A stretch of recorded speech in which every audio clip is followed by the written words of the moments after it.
L'obéissance est la clé suprême d'une vie qui manifeste Christ. Elle a une portée extraordinaire et très importante dans notre vie. Obéir dans la foi, c'est se soumettre librement à la parole écoutée. C'est dans ce sens que l'Écriture sainte nous propose Abraham comme modèle de cette obéissance. Par la foi, Abraham obéit à l'appel de Dieu. Hébreux 11, 8.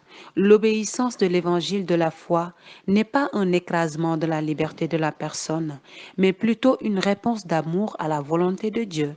Et la Vierge Marie en est la réalisation la plus parfaite. Dans la foi, Marie accueillit l'annonce à la promesse apportée par l'ange Gabriel.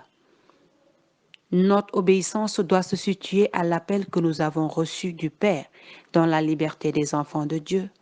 Précisons que l'obéissance, c'est de la conscience intime et Dieu respecte l'intimité et la conscience.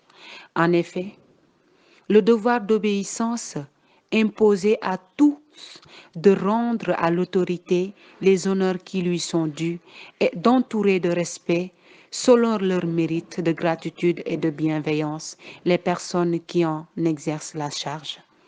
L'obéissance est un sacrifice et fait partie de la vie humaine. Et Dieu nous a donné un esprit de discipline et de maîtrise de soi. Si vous m'aimez, vous m'obéirez. Jean 14, 15.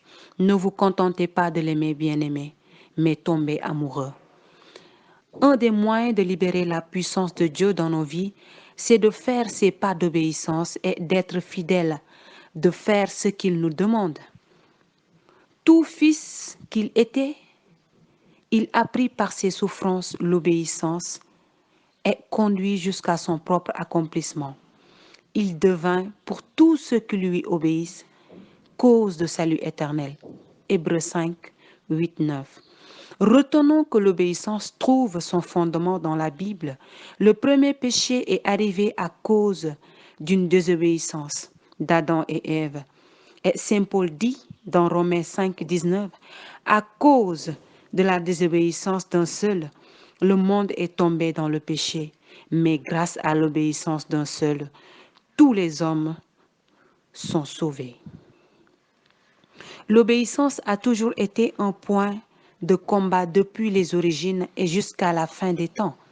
Ceux qui auront vaincu, c'est ceux qui auront obéi à la parole de Dieu. Et l'authenticité de la vie d'un chrétien se reconnaît par son obéissance. L'obéissance vaut mieux que le sacrifice. 1 Samuel 15, 22. Que le Seigneur remplisse nos âmes de l'esprit d'une véritable et sincère obéissance. Demeurez bénis, bien-aimés.